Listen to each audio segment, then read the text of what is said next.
놓치면 안 돼요. 저희가 에베소서를 시작하면서 사도 바울이 구원받은 성도들에 대해서 세 가지의 하늘의 신령한 복을 받았다라고 하는 말씀을 했던 것을 우리가 계속해서 살펴보고 있습니다. 크게는 세 가지의 복을 이야기를 하는데, 하나가 하나님으로 인한 복이었고, 두 번째가 예수님으로 인한 복이었고요.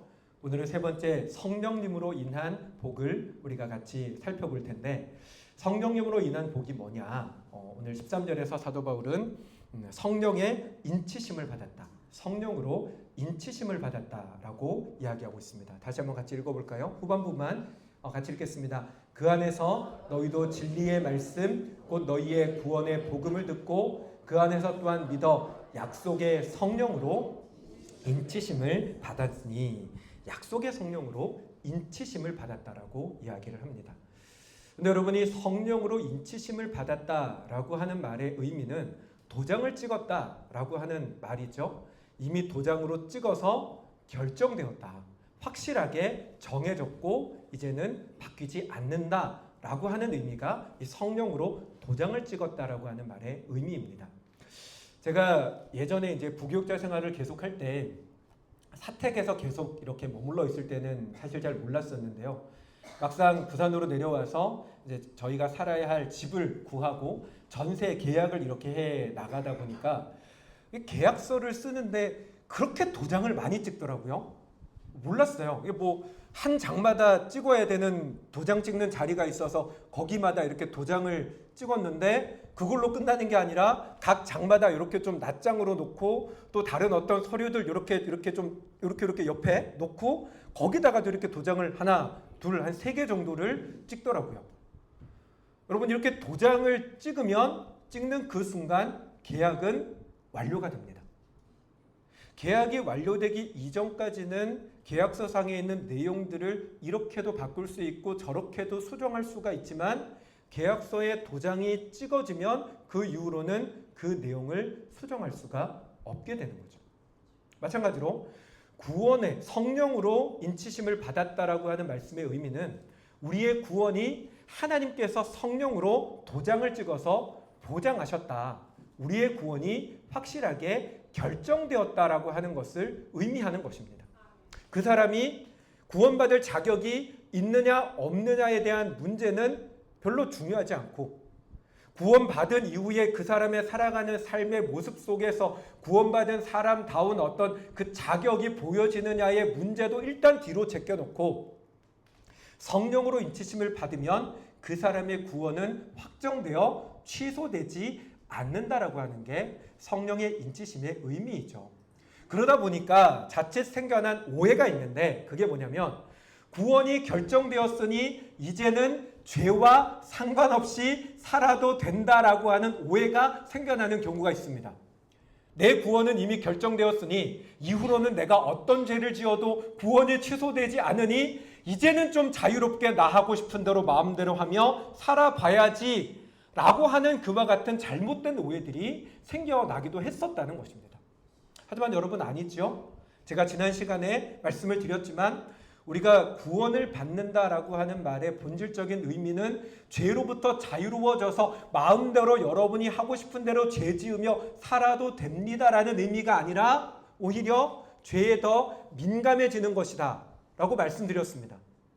구원받기 전에는 죄가 뭔지 몰랐는데 구원받고 나니 이게 죄구나 라고 하는 걸 알게 되는 게 구원이고, 내가 죄를 지어도 죄 지은 줄 모르고 살았는데 이 죄가 내 죄구나 라고 하는 걸 알게 되는 게 구원이고, 그 죄로 인해서 너무 가슴 아프게 죄가 내 마음을 찔러오는 것, 죄에 민감해지는 게 구원이다 라고 지난 시간에 말씀을 드렸습니다. 기억하시죠? 네, 혹시나 오늘 처음 들으시는 분은 지난주 설교 유튜브 채널에 올라가 있으니까 들어보세요. 그런데 여러분, 구원이라고 하는 것이 죄에 대한 부분, 죄를 마음대로 지어도 되는 게 아니라 죄에 민감해지는 거다라고 하는 것도 있지만, 또한 우리가 구원이 결정되었다라고 하는 부분에 있어서 정말로 중요한 게 있는데, 그게 뭐냐면 내가 구원받은 자로서 확실하게 바뀌었다라는 것입니다. 다시요. 구원이 도장을 찍어서 결정되었다라고 하는 말은 이제는 너는 구원받은 자, 하나님의 사람, 새로 태어난 사람으로 확실하게 바뀌어졌다라고 하는 부분이 구원의 성령의 도장을 받았다라고 하는 말의 의미라고 하는 것입니다. 제가 예전에 텔레비전에서 그 놀면 뭐하니라고 하는 프로를 보다 보니까 그 프로 가운데 복원 뭐 이렇게 하는 프로가 있었어요. 무슨 복원 프로젝트 하는 이런 장면이 어떤 프로그램 그 방송이 있었는데 거기에서 어떤 아들이 아버지의 30년 된 갤로퍼 차를 이렇게 복원해 달라라고 하는 사연을 보낸 게 있었습니다. 아버지가 한 30대 때부터 타시던 이 갤로퍼 차였는데 이제는 그 서울 지역에 노후된 경유차가 다니지 못하는 어떤 그 제한 때문에 더 이상 차를 타고 다닐 수가 없어서 너무 아쉬워하고 막 하는 그 아버지를 보기가 안쓰러워서 이 차를 좀 복원해 달라라고 하는 것을 사연을 보낸 거고 그 사연이 채택이 되어서 실제로 그 차를 복원하는 일을 하게 된 거예요. 그런데 현대자동차에 있는 그 수많은 엔지니어들이 달라붙어서 이 자동차를 복원하는데 그 장면 가운데 제게 가장 인상 깊었던 장면이 뭐냐면 원래 그 차는 경유로 달리는 차였어요. 그런데 경유를 계속해서 하면 또 문제가 생기니까 자동차의 엔진 자체를 휘발유 자동 엔진으로 바꿔버렸다는 것입니다. 여러분 보세요. 그 자동차가 30년 탔던 차라고 했어요. 30년 타던 자동차, 아니 30년이 아니라 60년을 경유를 넣고 타던 차라도 이제는 엔진이 휘발유 엔진으로 바뀌면 퀴즈. 그 차에는 계속 경유를 넣어도 된다 1번, 아니다 이제부터는 휘발유를 넣어야 된다 2번. 뭡니까? 2번이죠. 너무나 상식이잖아요. 엔진이 바뀌었어요. 경유 엔진으로 달리던 차가 그 이전에 30년, 60년 아니 120년을 경유를 넣고 달리고 그 차가 주유소를 갈 때마다 항상 경유 넣는 주유소 앞에 경유 넣는 노즐을 뽑아서 차에 기름을 집어넣었어도 엔진이 휘발유 엔진으로 바뀌면 휘발유 넣는 차, 휘발유를 넣어야 된다는 것입니다.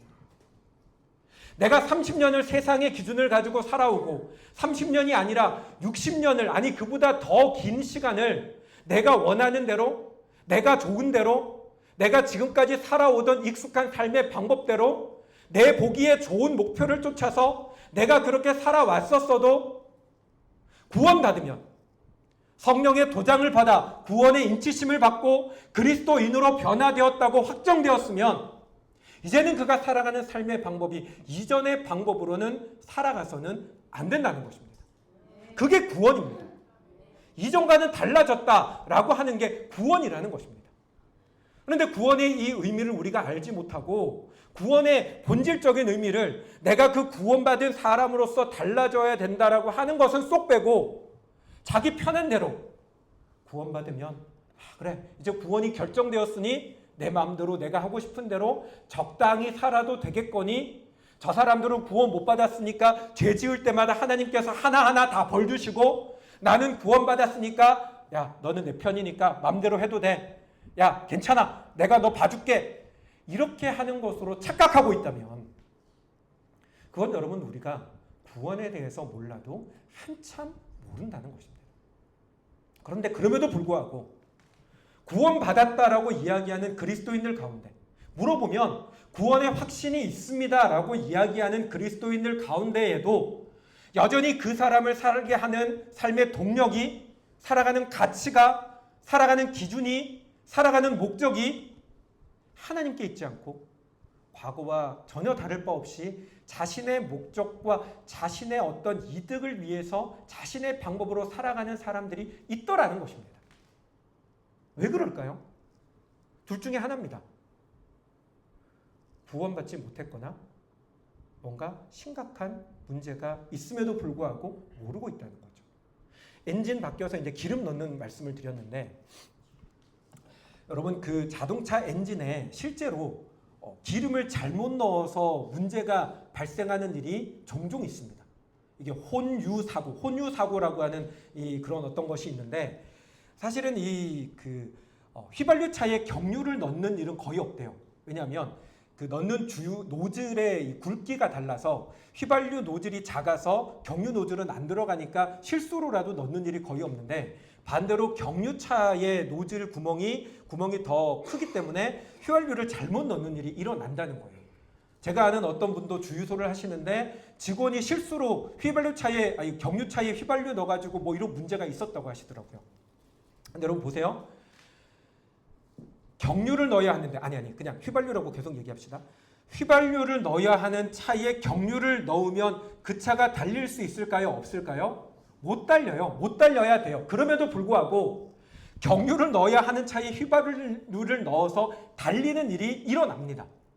못 달리면 그나마 다행인데 휘발유를 넣었더니 차가 달려버리면 심각한 문제가 발생합니다. 안 달리면 그냥 잘못했다 그러고 엔진만 씻어내면 되는데 달려버리면 그 엔진이 그 기름이 돌아가는 모든 곳마다 문제가 발생해서 심각하게 차량 자체를 완전히 새롭게 뜯어 고쳐야 되는 일이 일어나더라는 거죠. 여러분 예수를 믿는데 구원을 받았는데 그 사람의 삶의 모습이 이전과 다를 바도 없고 그 사람의 삶의 가치와 목적이 여전히 세상의 가치와 여전히 내가 중심이 되어 내가 원하는 것만을 이루며 정말로 그렇게 살아가고 있다면 둘 중에 하나입니다. 엔진이 안 바뀌었거나 그 사람의 심장이 예수의 심장으로 안 바뀌었거나 지금 심각하게 속으로 병들어가고 있고 영적으로 문제가 깊어지고 있음에도 불구하고 그걸 느끼지 못하고 있는 것입니다. 사랑하는 여러분, 우리의 모습을 돌아볼 수 있기를 바랍니다. 우리가 구원받았다라고 이야기를 한다는 건 안심하고 내 맘대로 살아도 좋다는 얘기가 아니라 구원받은 사람으로서 내가 늘 깨어 나 자신의 모습을 돌아봐야 할 책임과 의무가 그것이 우리에게 훈련과 같이 끊임없이 있어야 한다는 이야기인데 여러분은 여러분의 삶의 모습을 구원받은 자로서의 신앙의 모습을 점검하고 있습니까? 여러분 그리스도인으로서 구원받은 사람으로서 살고 있습니까? 여러분이 정말로 구원받았다면 여러분은 세상과 다르게 살아가고 있습니까? 그렇지 못하다면 둘 중에 하나라고 말씀드렸죠? 구원을 못 받았거나 아니면 심각한 문제가 여러분은 알지 못하지만 여러분 속에 일어나고 있는 것입니다. 여러분 그 사실을 꼭 기억하시고 우리의 신앙을 바르게 점검하는 은혜가 저와 여러분 가운데 있기를 주님의 이름으로 축원합니다. 네. 그래서 여러분 우리는 그러면 구원받은 우리는 무엇으로 살아야 합니까? 구원받기 이전에는 내 힘으로 살았습니다. 내 가치관을 가지고 살았습니다. 내가 원하는 것을 쫓아 나에게 익숙한 방식을 따라 남들이 다 그렇게 하면 그게 옳은 줄 알고 그렇게 살아갔습니다. 그런데 구원받은 이후에는 우리는 어떻게 살아야 합니까? 오늘의 제목과 같은데요. 구원받은 그리스도인은 성령으로 살아야 합니다. 그러면 이게 중요하죠. 성령으로 산다는 게 뭘까요? 성령으로 사는 게 뭘까요? 성령으로 산다는 건 하나님의 말씀으로 채우며 산다는 것과 같은 의미입니다. 우리 하나님 말씀 하나 보겠습니다. 갈라디아서 2장 20절인데요. 같이 읽겠습니다. 내가 그리스도와 함께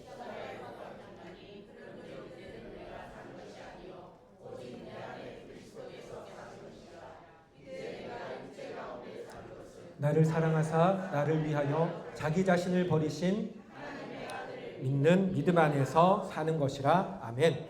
사도 바울은 갈라디아서에서 구원을 뭐라고 표현을 하고 있냐면 죽었다가 다시 사는 것이라고 이야기를 하는데 몸이 육신이 죽었다가 다시 산다는 게 아니라 우리를 살아가게 하는 힘이 우리를 살아가게 하는 목적이 방법이 이전에는 내 방법과 내 목적을 가지고 살아왔다면 구원은 그게 죽어지고 그리스도로 살아가는 것, 그리스도로 채우며 그리스도로 살아가는 것이다 라고 그렇게 이야기를 하고 있습니다.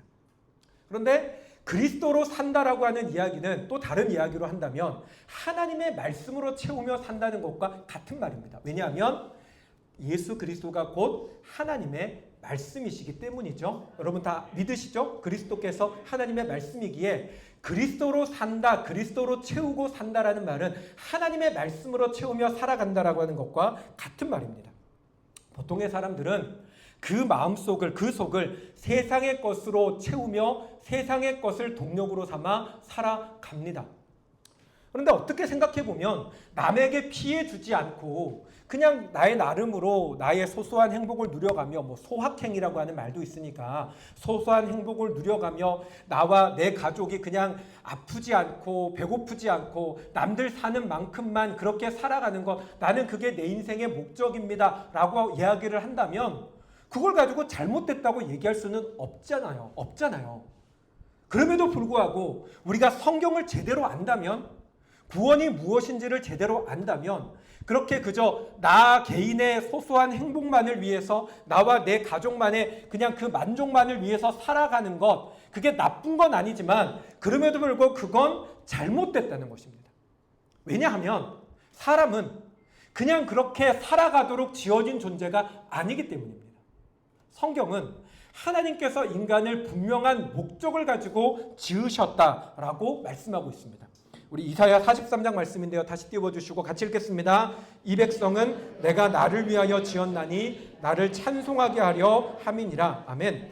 하나님께서 백성을, 사람을 세상 가운데 지으신 목적이 하나님을 찬송하게 하기 위해서 지으셨다고 하는데, 이걸 오해하면 마치 하나님께서 사람을 억압하고 짓눌러서 그 사람은 힘들고 괴로운데 무조건적으로 하나님을 향한 찬양과 경배를 착취하는 것처럼 오해할 수 있지만, 이 말의 의미는 그런 게 아니라 나의 찬송을 부르게 하신다라고 하는 말씀의 의미는 하나님께서 사람에게 은혜를 주시고 사랑을 주시고 하나님의 놀라운 것들을 풍성하게 공급해서 사람에게 먼저 채워주시고, 사람 안에 하나님의 은혜와 사랑과 능력이 충만하게 차고 넘쳐서 하나님이 그것에 대한 감사와 기쁨과 그 놀라운 감격을 속에서부터 터져 나오게 만드는 것, 그게 하나님이 찬송을 위해서 지으셨다라고 하는 말씀의 의미라는 거예요. 다시요, 억지로 하기 싫은데 하게 만드는 찬양이 아니라 먼저 은혜를 가득 부어주셔서 그 감사와 기쁨이 터져 나오게 만드는 거라는 거예요.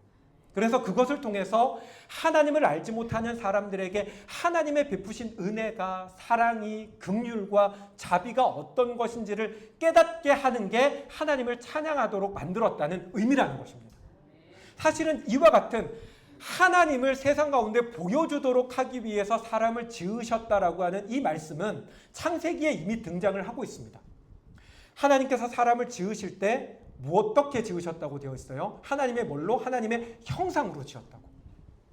하나님의 형상으로 사람을 지으셨다라고 하는 말의 의미는, 하나님이 우리가 하나님을 닮아서 우리 하나님도 우리처럼 눈, 코, 입 있고 손발 있고 뭐 이렇게 생기셨다라고 하는 의미도 분명히 있기는 합니다만, 보다 본질적인 의미는 하나님은 보이지 않지만, 영이시기에 보이지 않지만 사람을 하나님 닮게 만들어서, 육체를 가지고 있는 인간을 하나님 닮게 만들어서 세상 가운데 하나님이 이런 분이야 라고 하는 걸 보여주도록 하기 위해서 지으신 게 인간이라고 하는 거예요.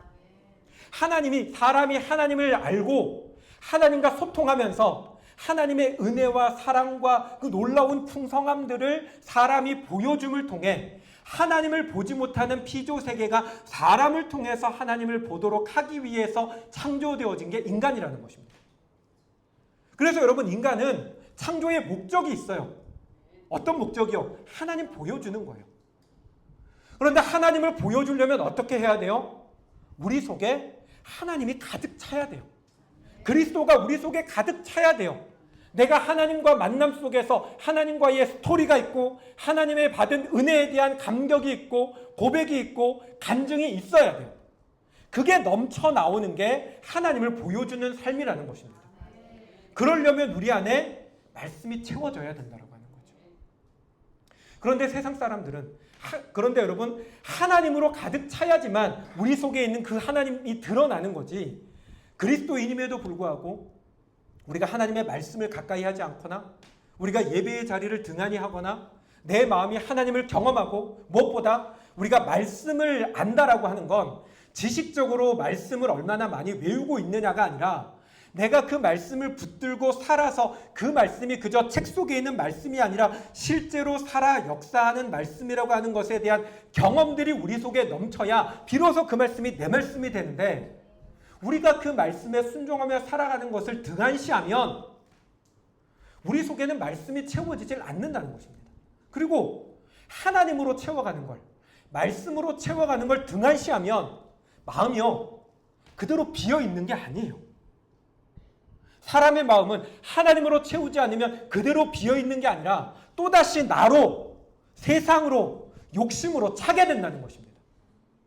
그래서 그리스도인임에도 불구하고 하나님께 온전히 집중하여 바라보는 삶을 살지 못하고 자기가 주인이 되어 살아가는 이전의 삶을 습관처럼 따라 살아가는 그리스도인들 가운데 예수쟁이가 왜 저래? 예수 믿는 사람이 왜 저래? 하는 사람들이 그래서 나타나게 되더라는 것입니다. 사랑하는 여러분, 말씀으로 채워가는 저와 여러분이 되시기 바랍니다. 그게 성령으로 사는 겁니다. 하나님의 말씀을 내 속에 채우고 그 말씀을 붙들고 살아가기 위해서 몸부림치는 과정 속에서 그 말씀이 실제로 이루어지는 것이 내 삶 속에 나를 바라보는 사람들 안에 하나하나 이루어지는 것, 그래서 세상 사람들이 우리의 모습을 통해서 하나님을 보게 되는 것, 그게 성령으로 사는 겁니다. 그렇게 살아가는 저와 여러분 되시기를 또한 주님 이름으로 축원합니다. 마지막으로 성령으로 사는 것은 뭐냐? 기도하는 삶을 사는 것입니다. 여러분, 기도하는 삶이라는 건 이런 겁니다. 그냥 막연하게 뭔가 이루어지면 좋겠다, 내지는 뭔가 기도를 통해서 나를 더 수양하고, 왜 이렇게 어떤 다른 종교들에서는 참선하고 돌을 닦고, 돌을 닦는 게 아니라 돌을 닦고 이런 거 있잖아요. 네? 네. 근데 그런 게 기도가 아니라, 기도는 뭐냐면 하나님의 실제적이고 구체적인 도우심과 역사가 나의 삶 가운데 분명히 이루어진다라고 하는 걸 믿는 게 기도예요. 이 부분을 아시겠어요? 기도는 그냥 막연히 하고 나서 아유 뭐 기도한다고 되겠어가 아니라 정말로 하나님이 실제적으로 우리의 삶 가운데 역사하신다, 개입하신다, 구체적이고 실제적으로 역사하신다라고 하는 사실을 믿고 정말로 그걸 바라며 살아가는 것, 그게 기도라는 것입니다. 그런데 여러분, 사람들은요 저마다 다 자기 힘으로 세상을 살아가는 줄 알고 살아갑니다. 힘들고 어려울 때는 그렇게 다른 사람들에게 좀 도와주세요, 도와주세요, 당신 아니면 안 됩니다, 우리가 남이가 뭐 이런 거 하면서 서로 도와달라고 하다가 정작 뭐가 잘 되면 다 어떻게 합니까? 다 자기가 잘 돼서 이룬 줄 알잖아요. 우리나라 옛 속담 가운데 이걸 가장 잘 표현하는 말이 뭐예요? 잘 되면 내 탓, 못 되면 여러분 다 아시네요. 사람이 그렇다고요. 저마다 자기가 잘나서 자기 힘으로 세상을 사는 줄로 압니다. 근데 정말 그렇습니까? 아니죠. 사람은요, 사람들 안에서조차 누군가가 서로를 도와주지 않으면 살아갈 수 없는 게 인간이에요. 제가 개척해보니까 개척에 대해서 알지 못할 때는 개척하면 편할 줄 알았어요. 홍 목사님 밑에 있으면 시키는 것도 많고 해야 되는 것도 많고, 저쪽에서는 제가 또 나이도 제일 많고 목회 경력도 제일 많으니까 해야 될 게 너무 많은 거예요. 그래서 개척하면 좀 편해지겠거니 생각했는데 아니요, 여러분, 또 더 많아요. 이거 뭐 설교 준비도 제가 다 해야 되죠. PPT 제가 다 만들어야 되죠. 여러분 찬양할 때 저희가 찬양팀이 없잖아요. 그러면 MR 제가 다 만들어야 되죠. MR로 찬양하려면요 몇 초에 들어가야 되는지 이것까지 다 정해야 되고요. 소리가 뭔가 좀 안 맞으면 키도 올렸다 내렸다 다 혼자 다 해야 되더라고요. 그래서 후배가 전화 와서 형 이제 개척했으니까 좀 편하시죠? 우리 한번 만나요. 그랬는데 제가 뭐라 그랬냐면 야 개척하니까 더 바쁘다 야. 시간이 없다고. 개척을 하고 해보니까 이전에 제가 부교육자로 저쪽에서 사역할 때 얼마나 많은 사람들의 도움을 받아서 했는지 알겠더라고요. 사람이 그래요, 여러분. 우리가 혼자 살아가는 것 같지만, 내 힘과 내 능력으로 살아가는 것 같지만 사람은 혼자 사는 게 아니라 사람도 사람의 도움 속에서 살아갑니다. 그런데 그게 왜 그러냐면 원래 하나님이 사람을 그렇게 만드셨기 때문에 그래요. 무슨 말이냐면 사람도 하나님이 창조하신 창조의 원리가 있습니다. 여러분, 물고기는요 물 속에서 삽니다. 이 말은 무슨 말이냐면 물고기는 물을 의존하며 산다는 거예요. 나무는요 땅에 뿌리를 받고 땅에서부터 오는 양분을 받아서 삽니다. 이 말은요 나무는 땅을 의존해서 산다는 겁니다. 사람도 하나님이 만드신 창조 원리가 있는데 사람은 홀로 사는 것이 아니라 하나님 안에서 마치 하나님 안에 뿌리 내린 나무처럼 하나님 안에서 하나님이 공급해 주시는 것을 받으며 살아가도록 원래 그렇게 창조하셨다는 거예요. 그런데 하나님으로부터 오는 것들을 공급받으며 살아야 되는데 사람이 범죄하고 하나님께 간섭받는 것이 귀찮고 피곤해서 그 관계를 단절시켜 버리니까 어떻게 됩니까? 공급받는 게 없으니까 혼자서 못 사는데, 그러니까 자꾸 다른 것들을 가지고 오려고 하는 거예요. 자연에서 가지고 오려고 하고 사람들에게서 가지고 오려고 하고, 사람이 순해서 주면 감사하고 안 주면 어떡하지 하는 게 아니라 힘도 세고 욕심도 많으면 빼앗아 오고 죽이고 빼앗아 오고 때리고 빼앗아 오고 하는 일들이 일어나게 되더라는 것입니다.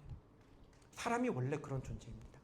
사람은 하나님의 은혜를 공급받지 않으면, 하나님의 도움을 받지 않으면 살 수 없는 존재로 원래 그렇게 지음을 받았는데, 그 하나님을 부정해버리면, 그 하나님을 몰라버리면 왜 나는 혼자 살지 못하지? 사람들에게 뭔가 도움을 자꾸 받아야 되고 정작 도움은 다 받아놓고 마치 자기가 잘나서 이룬 것인 양 얘기하는 존재가 되어버리고 마는 거죠.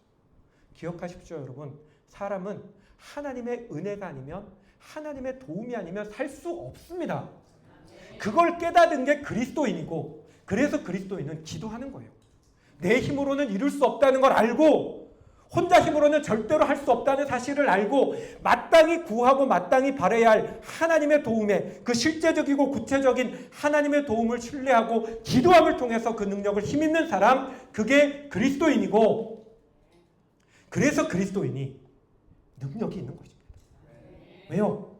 사람이 자기 힘으로 살 때는 반드시 한계를 만납니다. 사람마다 가진 역량이 달라서 한계의 포커스가, 한계의 어떤 지점이 다를 뿐이지 사람은 누구나 다 한계를 만납니다. 하지만 주님을 신뢰하고 기도하는 그리스도인은 한계가 없습니다. 왜요? 하나님이 우리의 한계이시고 하나님께는 한계가 없기 때문입니다. 그러므로 사랑하는 여러분, 저는 저와 우리 라이트하우스 양산, 또 오늘 이 자리에 함께하는 우리 라이트하우스 해운대의 모든 성도님들이 한계가 없으신 그 하나님을 의지하며 하나님과 함께 한계를 뛰어넘는 사람들이 되시기를 주님의 이름으로 축원합니다. 그게 여러분 성령으로 사는 겁니다. 하나님의 능력을 신뢰하여 하나님의 능력과 함께 한계를 뛰어넘으며 살아가는 것. 세상 사람들이 바라볼 때는 야, 저 사람 저러다 망하겠다, 저 사람 이제 끝이다라고 생각될 때, 하나님의 능력으로 말미암아 모두가 끝났다고 생각하는 그 지점에서 다시금 일어나게 되는 사람, 하나님의 능력으로 말미암아 다시 한번 그 한계를 뛰어넘는 사람, 그게 성령으로 사는 그리스도인입니다. 저와 여러분 모두가 성령으로 사는 그리스도인, 한계를 뛰어넘는 그리스도인이 되시는 은혜가 다 있으시기를 주님의 이름으로 축원합니다. 아멘. 우리 시간 함께 찬양하며 같이 기도하도록 하겠습니다.